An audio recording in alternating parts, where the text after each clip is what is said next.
திருவெளிப்பாடு 16ஆம் அதிகாரம் 15வது வசனம்.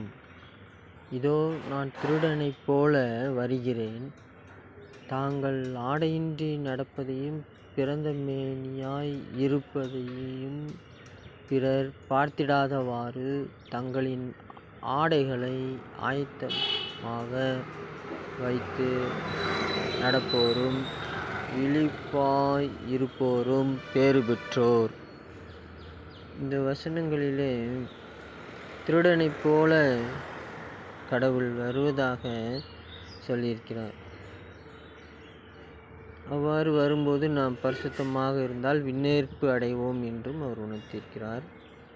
இதில் ஆவிக்குரிய வாழ்க்கையில் அவர் பரிசுத்த ஆவியானவராக நம்மை ஆட்கொள்ளும் போது நாம் சுத்தமாக நாம் இருப்போமானால் சாபங்கள் எதுவும் நம்மை நெருங்காது. நாம் ஆசீர்வாதமாக இருப்போம். கடவுளுடைய ஆசீர்வாதம் நம் அனைவரோடும் இருப்பதாக. ஆமென்.